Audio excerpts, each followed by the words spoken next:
Okay, I'm going to tell you a story about how I became a runner. And in fact, an ultramarathon runner in a short 2.5 years. So my name is Bill Hoffman. I've been a professional software developer since about 1990. In the late 1990s, about 1999, I helped start a company called Kitware. We do scientific computing software, a lot of open source stuff, real exciting stuff. Actually, one of the guys from Kitware is going to be giving a talk later today. But when you think of a software developer, you probably think of this guy. And not these guys. So how did a software developer become one of those guys? And in fact, someone that runs further than some of those guys. Well, they say change is the only constant in life. And I'm going to be talking about two types of change. The first one is the slow evolutionary change. The one that took millions of years to make me and you what we are today. With our 10 fingers and our cool toes and our bipedal motion. And then the quick change that happens when an idea grabs you. When you read a book, when you go to a talk like this and you say, wow, I could do that. I always love reading books, and I love adventure books. This is one that I really liked about an adventure on Mount Everest.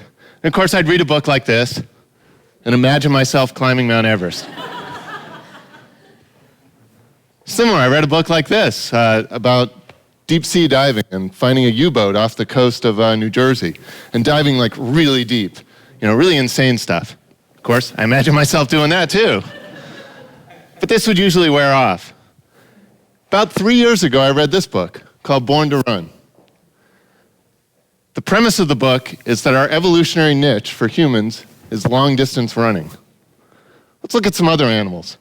So you look at a lion, you say, wow, king of the jungle, these guys are carnivores.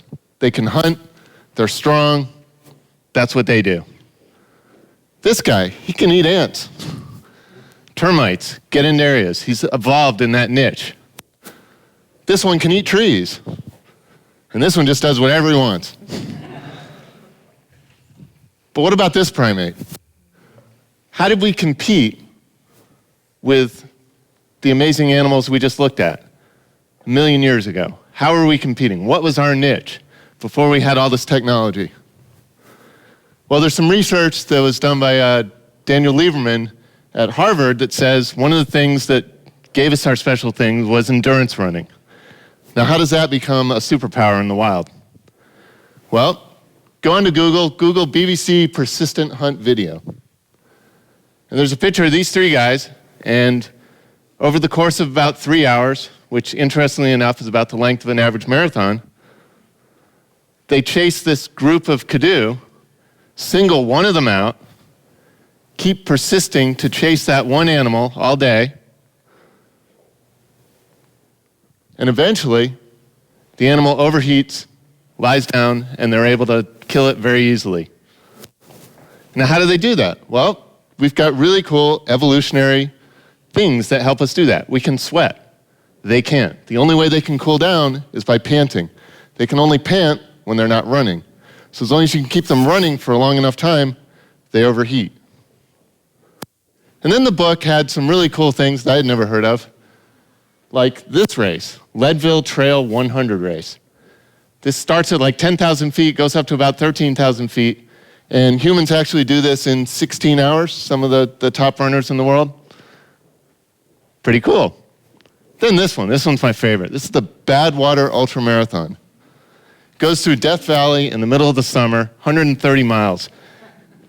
He's running on the white line there, so his shoes don't melt.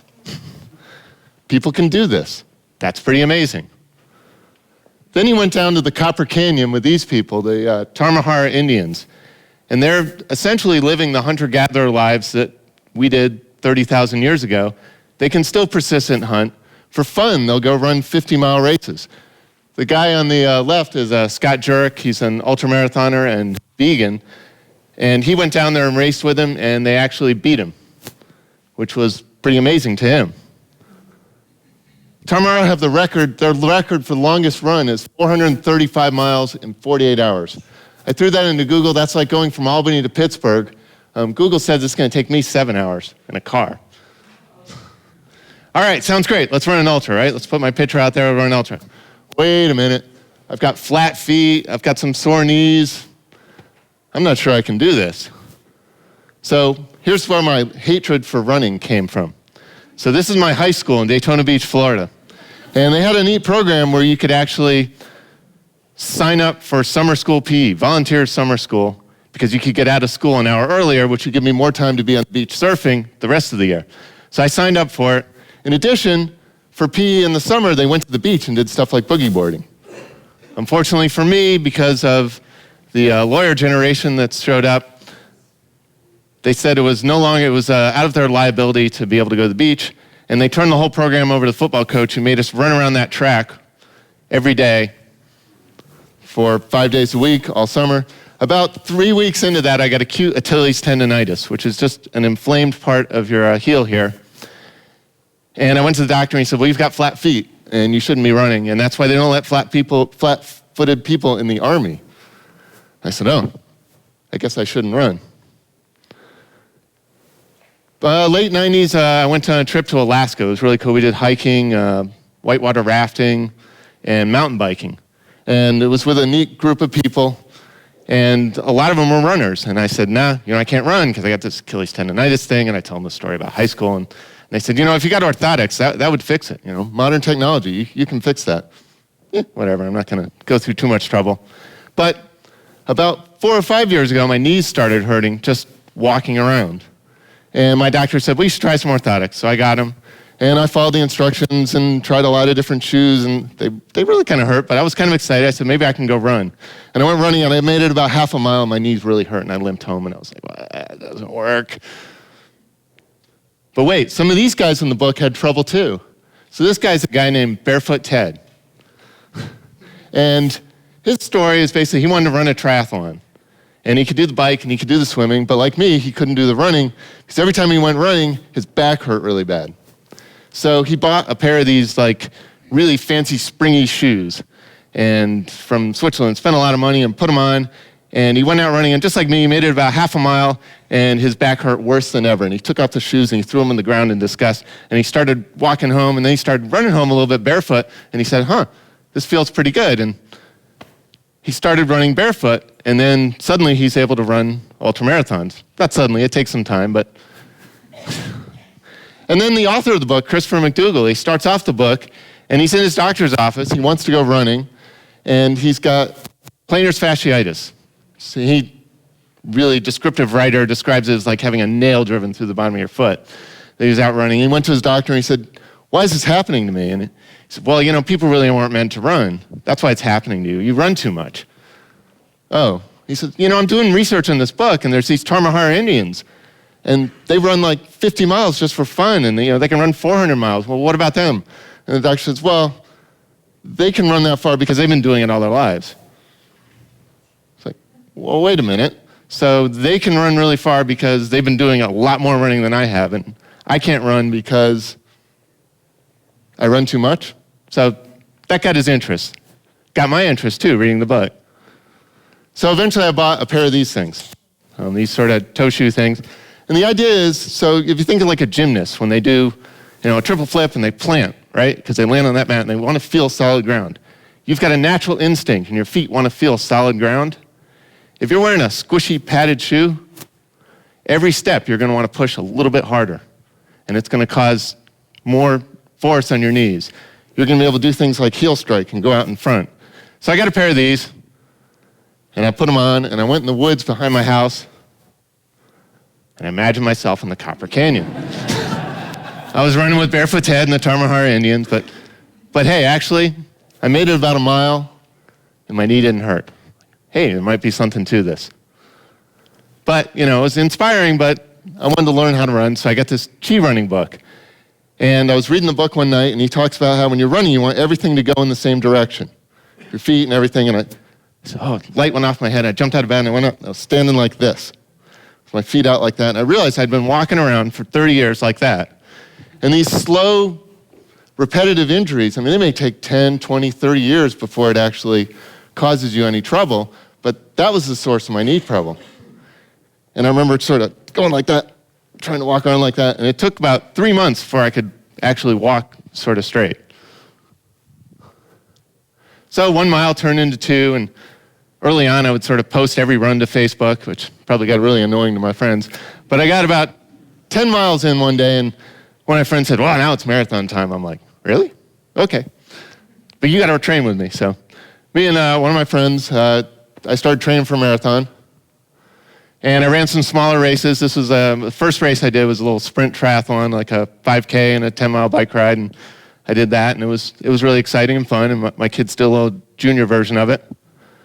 This was a really cool run. I was out on a business trip, and I was running along, and I met this guy, and he seemed pretty cool, and he was asking me about the shoes, and we started talking, and it turns out he's 69 years old. He's run Leadville 3 times. One of them was fairly recently, an ultramarathon runner, and I ran right next to him, and it felt like we floated up the bridge. I was really amazed, and actually I got to the top and I looked at the watch and said, I've got a business meeting, I'm supposed to be there in half an hour, and I gotta go. And I think I got one of my fastest times coming down there at that point in time. This was down in North Carolina. I was running on the beach and ran into some wild horses. That was kind of neat.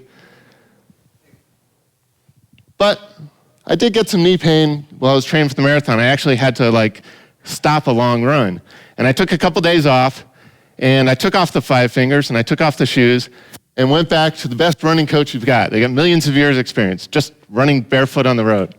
And I was worried because, I had this marathon coming up, my knees started hurting again, and I went out, so I'll just go out a little bit. And a mile turned into 2, and I ended up running 7 miles and felt really fantastic. So there's actually a whole barefoot running movement. There's this guy, Barefoot Ken Bob Saxton. And we went to a barefoot running festival just this past fall and ran a 5K. My kids ran it too. We all ran barefoot. And he is the happiest person about running. I mean, his thing is just, he calls it funning instead of running. I mean, and really the barefoot thing is, as scary as it sounds, everybody, you're gonna step on glass, you're gonna break something like that. Your feet are actually pretty tough. They've had millions of years of evolution. And so far, I haven't actually hurt my foot by stepping on something. I've stepped on lots of stuff, but never actually hurt my foot. But it wasn't just the running. I changed what I was eating as well. Mostly vegetarian. I'll eat some fish, eggs, and I've probably eaten several hundred pounds of chia seeds. Read the book to find out what that's all about. So I completed my first marathon. Not quite sure I was ready for that after 11 months. It wasn't exactly how I pictured myself finishing that marathon. I read about these people who finished the marathon and they'd feel fine. And I kind of collapsed and was kind of beat up for a while, but I went back at it. And my second marathon, this was the result I wanted. I was happy. Actually finished about an hour earlier than the first one and felt really good.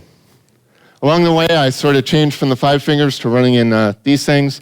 They're sandals, sort of traditional sandals, and more barefoot.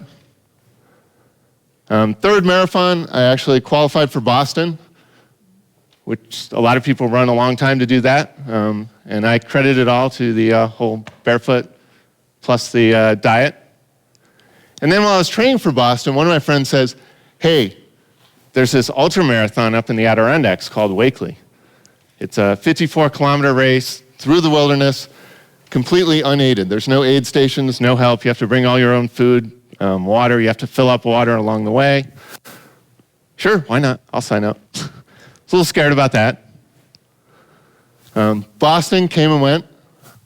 It was an amazing race. It was had a tragic ending. Fortunately for me, I finished earlier. My family got out before any of the horrible events that happened. But it was an amazing race, and I like to remember the race on how amazing it was, and the spectators were really amazing. It was just really cool to see just miles and miles of people just cheering on people for running, and it was just a really great experience. And yeah, I ran in the sandals.